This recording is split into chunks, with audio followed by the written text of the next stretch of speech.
사랑하는 성도 여러분, 지난 시간 우리는 성령의 역사로 복음을 하나님의 말씀으로 받아들였던 데살로니가 교회가 고난 가운데서도 흔들림 없이 또 믿음을 지키며 또 주님 다시 오실 날에 누릴 영광을 소망 중에 기다리는 그 성숙한 공동체였음을 함께 살펴보았습니다.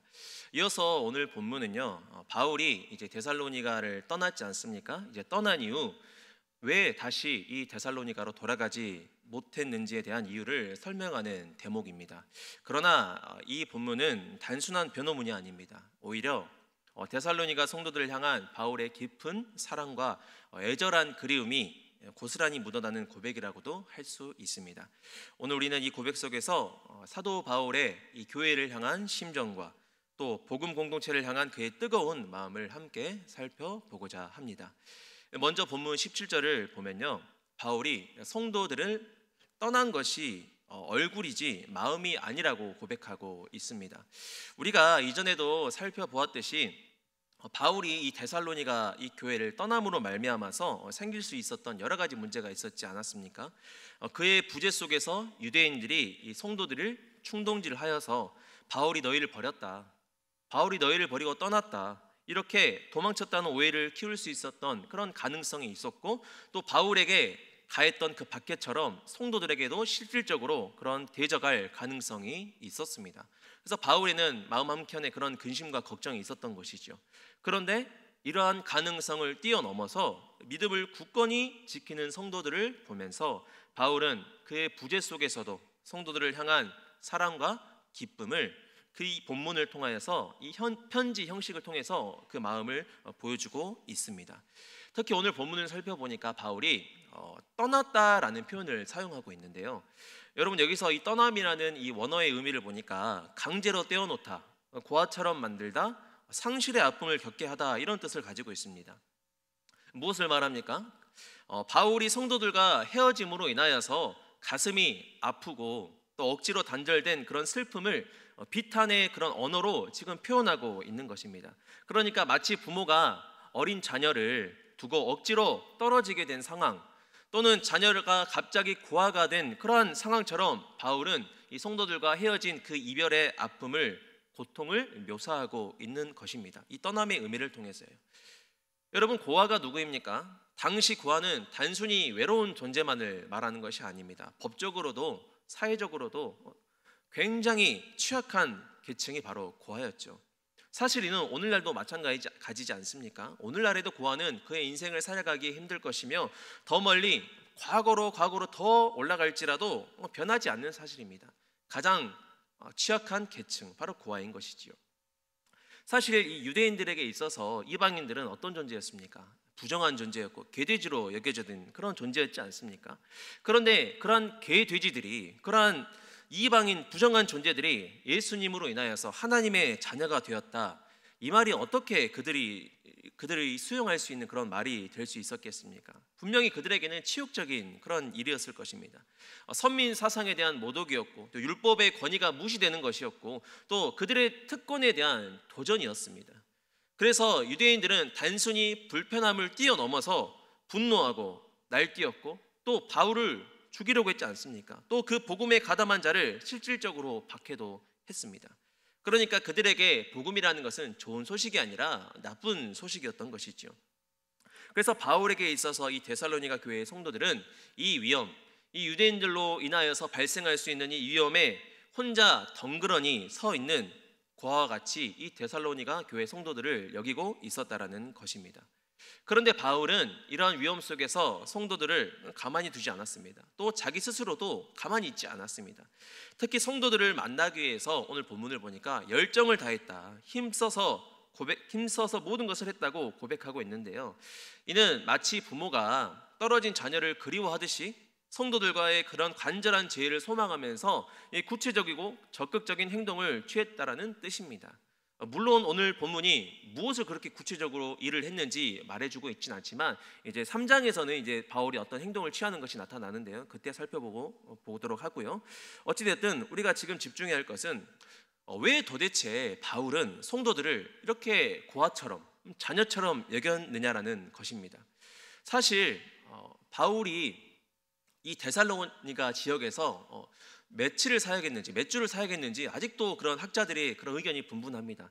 그 유월절 세 번이라는 그것 때문에 그 3주라는 그 기간을 말하기도 하고, 아니면은 6개월 이상이라고도 말을 하는 그런 사람들이 있어요. 그런데 도대체 무엇 때문에 자신도 핍박 속에 있고 고난 가운데 있음에도 불구하고 성도들을 고아처럼 여기며 가슴 아프도록 애절하게 그들을 생각했을까요? 오늘 성경에 보니까 얼굴로는 이별했으나 마음으로는 아니다라는 이 표현은요, 이 헬레니즘 문화에서 가족이나 친구 사이에 이런 강제적인 분리 상황에 자주 사용되었던 수사적인 표현이었습니다. 그래서 이 표현을 사용하는 이 바울의 말 속에서 그가 이 데살로니가 교회를, 또 성도들을 어떻게 생각하고 있는지를 우리가 알 수 있습니다. 그러니까 바울에게 있어서 이 데살로니가 교회는요, 단순한 사역의 대상이 아니었다라는 것입니다. 복음으로 하나된 영적 가족으로 여겼음을 우리가 알 수 있는 것이지요. 이는 그가 썼던 로마서에서도 확인할 수 있는 부분인데요, 우리 로마서 12장 4절에서 5절 말씀을 우리 함께 합독하도록 하겠습니다. 시작. 우리가 한 몸에 많은 지체를 가졌으나 모든 지체가 같은 기능을 가진 것이 아니니 이와 같이 우리 많은 사람이 그리스도 안에서 한 몸이 되어 서로 지체가 되었느니라. 아멘. 무엇을 말합니까? 우리가 함께한 시간이 짧든 말든 그런 것이 중요한 것이 아니라 우리가 예수 안에서 하나 되었다는 것, 그것이 중요한 것이고, 이 교회는 예수님 안에서 하나 되는 이 영적 관계가 실현되는 공동체라는 것입니다. 특히 인간은요, 여러분, 하나님의 형상으로 지음받았다고 성경이 말하고 있지 않습니까? 하나님은 어떠한 하나님으로 존재하십니까? 삼위 하나님으로, 삼위일체 하나님으로 존재하지 않으십니까? 그러니까 성부, 성자, 성령께서는 영원 전부터 서로 사랑하시고 교제하시고 완전하시고 친밀한 관계 안에서 존재하시는 그러한 삼위일체의 하나님이십니다. 그래서 하나님께서 인간을 그분의 형상을 따라 창조했다라는 것은 인간도 동일하게 이러한 관계 속에서 살아가도록 지음받았다라는 것입니다. 교제와 사랑은 그래서 하나님의 본질적인 속성인 것이고, 인간의 관계성은 이러한 삼위 하나님의 연합적인 이 성품을 반영하고 있는 것이지요. 이와 같이 교회도 똑같습니다. 예수님 안에서 우리는 각자의 삶이 너무나 다르지만, 서로 많이 다르지만, 오직 예수님 안에서는 한된 몸으로 존재한다는 것입니다. 그래서 우리가 다양한 구성원들이지만 한 몸으로 연합할 수 있는 이유는 교회가 이러한 삼위 하나님의 연합과 사랑을 성령 안에서 반영하고 참여하는 그러한 공동체이기 때문이라는 것이지요. 그런데 이러한 이 관계적인 설명이 이 삼위일체 하나님을 모두 설명할 수 있는 것은 아닙니다. 우리의 지성, 우리의 언어로 이 놀랍고 위대한 진리를 다 이해하거나 설명할 수가 없습니다. 사실 이 말을 하고 있는 저 자체도 사실 제 스스로는 웃기는 상황이에요.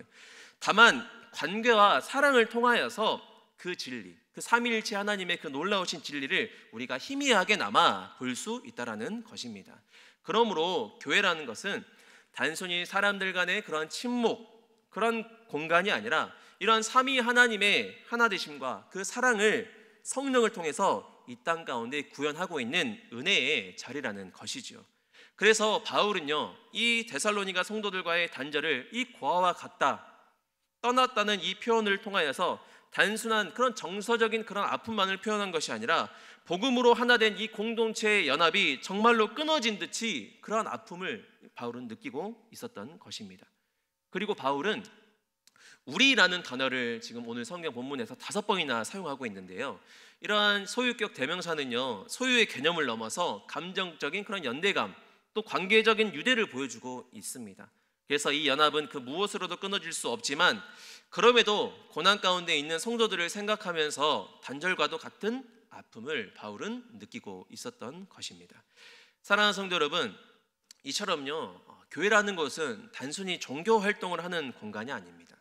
또 여러 가지 프로그램만 진행하는 곳이 아닙니다. 교회는요, 단순히 사람이 모인 장소가 아니라 복음으로 맺어진, 그 복음 안에서 맺어진 지체들이 예수 안에서 하나로 연합되는 그러한 자리인 것입니다. 사랑하는 성도 여러분, 우리는 오늘날 교회를 어떻게 여기고 있습니까? 어떻게 대하고 있습니까? 우리는 누군가 교회에서 보이지 않는다면 그 영혼을 바라볼 때 가슴 아파하고 있습니까? 또 누군가의 슬픔과 아픔과 괴로움 속에서 함께 눈물을 흘리고 있습니까? 교회는 오늘 본문이 말하듯이 그저 만남의 장소가 아니라 일주일에 한 번 몸만 왔다 갔다 하는 것이 아니라 하나님의 그 사랑이 흐르고 그리스도의 몸된 지체의 그런 서로 돌보며 사랑하는 관계의 공동체입니다. 그래서 바울은 잠시 떨어진 상황 속에서도 이 성도들을 고아와 같이 두었다고 표현할 만큼 그들과의 관계를 굉장히 무겁게 여겼고 소중하게 여겼습니다. 이러한 바울의 모습과 그의 말을 통하여서 우리도 하나님께서 교회를 얼마나 귀하게 여기시는지, 또 우리 또한 그 마음을 품어야 한다는 도전을 받아야 하지 않겠습니까? 사랑하는 성도 여러분, 행여나 지금 이 순간 성도들과의 그런 관계 속에서 거리감이 있거나 또 어려운 마음들이 있다면 바울처럼 먼저 마음을 내어보시길 바랍니다. 교회가 나에게 상처를 주는 장소처럼 여겨졌다면 오늘 그 아픔을 가지고 주님 앞에 한번 나와보시길 바랍니다. 교회는 완전한 사람들이 모인 곳이 아니라 예수님 안에서 회복과 용서와 사랑을 배워가는 관계의 공동체입니다. 사랑하는 성도 여러분, 바라기는 우리가 그런 교회 되기를 소망합니다. 마음을 나누고 아픔을 같이 하고 그리스도 안에서 참된 가족으로 연합된 관계로 하나 되어가는 교회, 우리도 그런 교회가 되어서 우리가 서로를 그리워하고 사랑하고 끝까지 붙드는 복음의 공동체가 되기를 예수님의 이름으로 축원합니다. 다음으로 바울은요, 한두 번 성도들에게 가고자 하였다고, 특정 세력이 또 이를 막았다고 고백하고 있습니다. 본문이 말하듯이 그 방해의 실체는 여러분 사탄입니다. 여기서 한두 번이라는 표현은요, 진짜로 한 번, 두 번이 아니라 70인역의 용법에 근거해 본다면 여러 번, 수차례를 말하고 있습니다. 그러니까 바울이 앞에서 말했듯이 성도들을 만나기 위해서 셀 수 없을 정도로 열정을 다했고 힘을 썼지만 이 모든 것을 누가 막았다고요? 사탄이 가로막았다고 지금 바울이 고백하고 있는 것입니다. 그리고 원문을 보면은 이 18절에 사탄을 뜻하는 이 단어 앞에 정관사가 함께 사용되었는데요. 그러니까 일반적인 그런 악의 세력을 보여주고 있는 것이 아니라 특정한 인격체로서의 사탄, 즉 복음 사역의 길을 가로막고 방해한 실질적인 세력으로서 이 사탄을 바울이 지목하고 있는 것입니다. 사탄은 성도의 삶을 구체적으로 방해하고 유혹하고 왜곡하고 핍박하는 그러한 존재라는 것이죠. 특히 바울이 사용한 이 사탄이 막았다, 이 막는다를 뜻하는 헬라어 이 엔콥토는요, 여러분 군사적 의미로 쓰이는 단어입니다. 길이나 훈련을 물리적으로 방해하거나 도로를 차단하거나 어떤 행동을 하지 못하도록 끊어버리고 저지하는 그런 의미로 쓰이는 단어예요. 그러니까 사탄이 의도적으로 바울의 복음의 사역의 길을 끊고 중단시켰음을 알 수 있습니다. 그런데 이보다 더 중요한 사실이 있는데요, 우리가 유심히 보아야 할 것은요, 바울이 사탄 때문에 성도들에게 돌아가지 못함으로 인하여서 핑계대고 있는 것이 아니라는 사실입니다. 바울은요, 이 땅에서 영적 전쟁의 현실을 너무나, 영적 전쟁이 일어나고 있음을 너무나도 잘 알고 있는 사람이었습니다. 우리 에베소서에서 나오지 않습니까? 우리 에베소서 6장 12절의 말씀을 우리 함께 보도록 하겠습니다. 시작.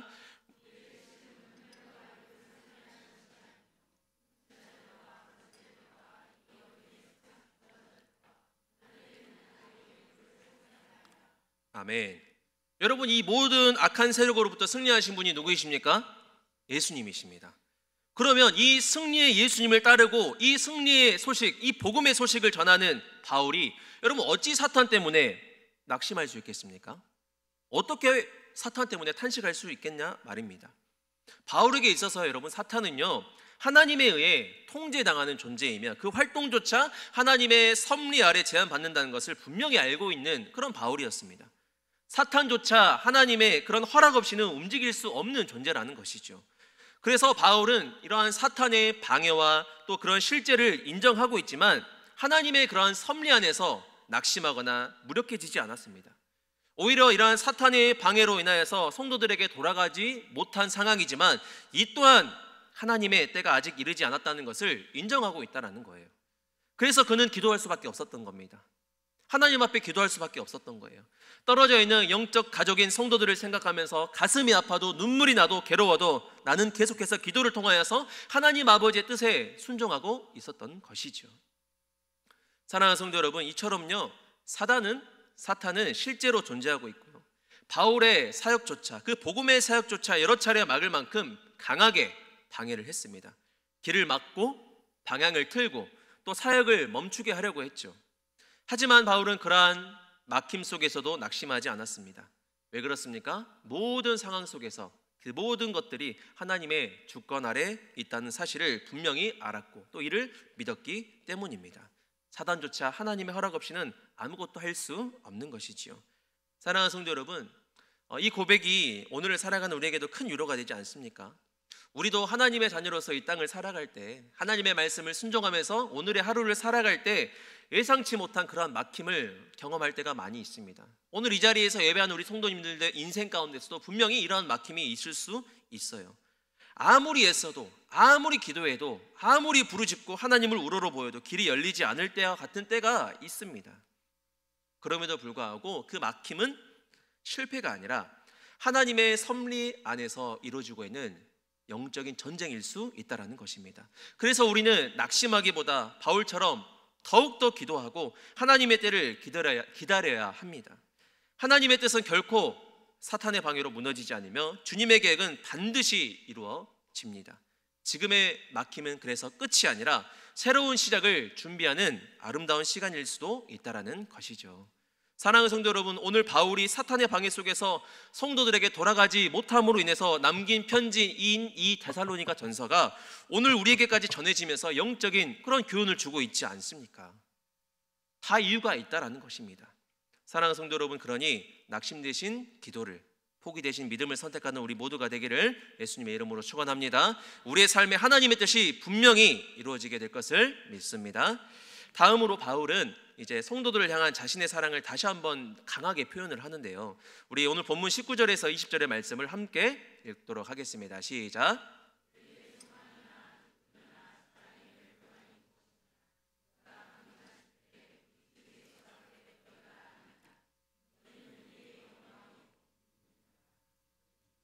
주목할 것은 주님께서 다시 오시는 날, 그 심판대 앞에 설 때 자신의 그런 삶과 사역의 결산이 곧 성도들이라는 그 사실을 고백하고 있다는 점입니다. 단순한 사랑의 고백이 아니라 자신의 존재 자체, 또 자신의 사역의 결실이 오직 성도들이라는 깊은 사랑의 고백이라는 것이죠. 사랑하는 성도들이 믿음 안에서 온전하게 자라가는 것, 그것이 바울에게 있어서 영광이었고 기쁨이었고 자랑이었으며 더 나아가 주님 앞에 드릴 나의 면류관이라고 지금 고백하고 있는 것입니다. 특히 면류관은요, 헬라 문화적 배경에서 운동 경기에서 승리자에게 수여되는 그런 화관이지 않습니까? 그런데 이 본문에서는 이 종말론적인 상급의 의미를 가지고 있는데요. 다시 이러한 종말론적 상급의 의미를 가지고 이 면류관을 설명해 보자면, 그러니까 성도들이 사역의 영적 열매요, 주님 앞에 설 때 유일한 자랑이요, 또 성도들의 변화와 성숙이 사역자의 영광이 됨을 오늘 본문이 보여주고 있는 것입니다. 바울이 이 면류관을 자랑한다는 것은 자신의 사역이 헛되지 않았음을 증명하는 것이요, 또 성도들을 향한 사랑의 또한 승리의 선언인 것입니다. 그래서 바울은 성도들의 구원과 또 그 구원을 향한 믿음의 성숙, 그리고 주님 앞에 함께 설 날을 믿음으로 확신하고 있기 때문에 성도들로 인하여서 지금 이 순간 기쁨으로 소망을 가지고 하루하루를 살아가고 있는 것이죠. 단순한 바람이 아닙니다. 미래에 대한 확신이 있는 기대요, 하나님의 약속에 근거한 신앙의 기대감이고, 또 고난 속에서도 절망이 아닌 소망으로 버티는 내적 확신인 것입니다. 하나님 앞에 내세울 수 있는 가장 값진 열매이기에 바울에게 있어서는 영광이 될 수밖에 없었던 것이죠. 다시 강조하지만 이 모든 일들이 언제 일어납니까? 예수님이 다시 오시는 그날입니다. 재림의 날입니다. 그러니까 바울은 지금의 성도들의 모습도 너무나 자랑스럽지만, 너무나 사랑스럽지만 주님 다시 오신 그날에 주 앞에 서 있는 그 성도들의 모습을 보면서 주님 앞에서 자랑하고 싶다고 고백하고 있는 거예요. 그날은요, 단지 바울의 사역에 평가받는 날이 아니라 하나님 앞에 함께 서는 이 공동체의 영광이 실현되는 날인 것입니다. 우리 모두 서로에게 영광이 되는 것이죠. 그래서 그날이 바울에게 소망이 되었던 것입니다. 여러분, 이 몇 달 전에 이 넷플릭스라는 그런 OTT에서 이 폭삭 소가수다, 여러분 너무 오래됐는데 할까 말까 하다가 어찌됐든 그 드라마가 방영했지 않습니까? 많은 인기를 끌었었는데 저는 사실 드라마 자체를 보진 않았어요. 유튜브를 보다가 이렇게 짧은 쇼츠 영상으로만 짧게 보았는데 개인적으로 인상 깊었던 장면이 하나 있었습니다.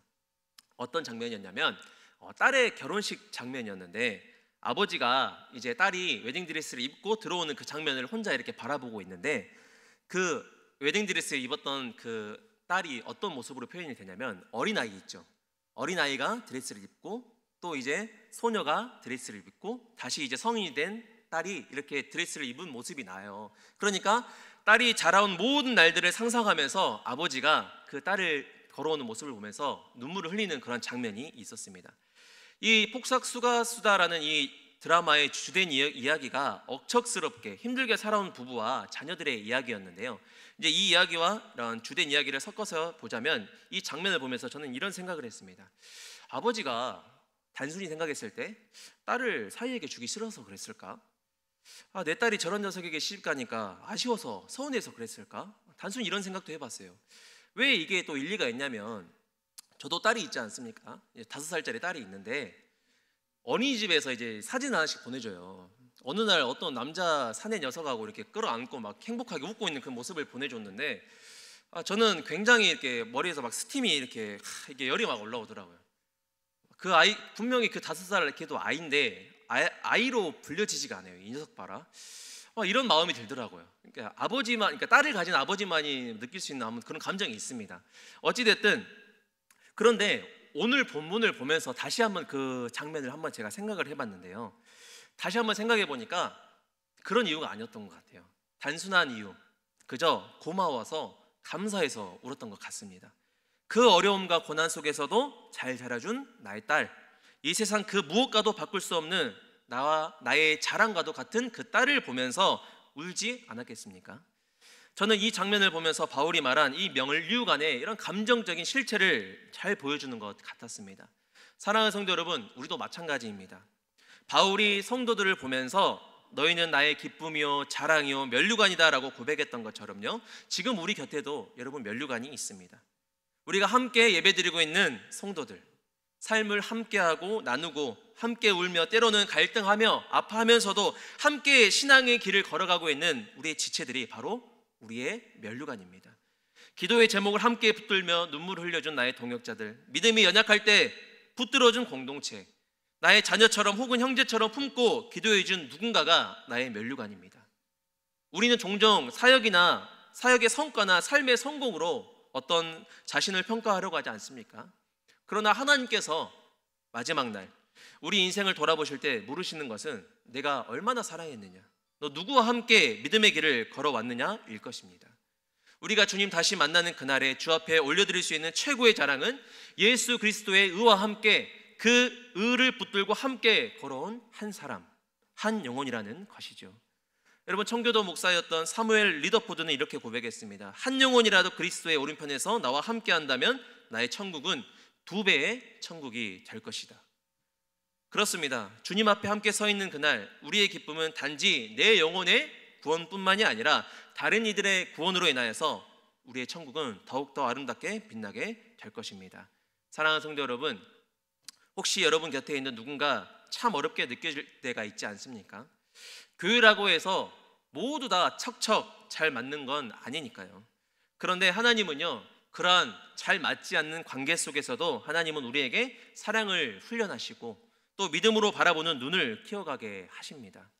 내 감정은 도저히 이거 안 맞다, 진짜 이 사람 아니다 말할지라도 하나님은요, 그 사람이 너의 면류관이다라고 말씀하고 있다라는 것입니다. 쉽지 않은 훈련이에요. 그러나 훈련을 통해서 우리는 하나님의 자녀로서 오늘도 자라가고 있습니다. 하나님의 말씀 앞에 순종하고 기도 가운데 서로를 품으며 점점 더 거룩한 공동체로 세워져 가는 것이죠.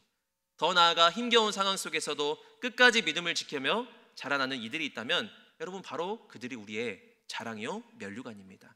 여러분이 기도하며 눈물로 붙들어진 그 사람의 회복과 성장이 우리 주님 앞에서 여러분의 기쁨과 영광이 된다라는 것이죠. 사랑하는 성도 여러분, 그러니 우리 더욱더 사랑하기를, 때로는 포기하고 싶을 때라도 포기하지 않고 더욱더 사랑하기를 바랍니다. 우리의 사역은 여러분 절대로 헛되지 않습니다. 우리의 기도는요, 땅에 떨어지지 않아요. 우리의 헌신은 하늘의 상급이 될 것입니다.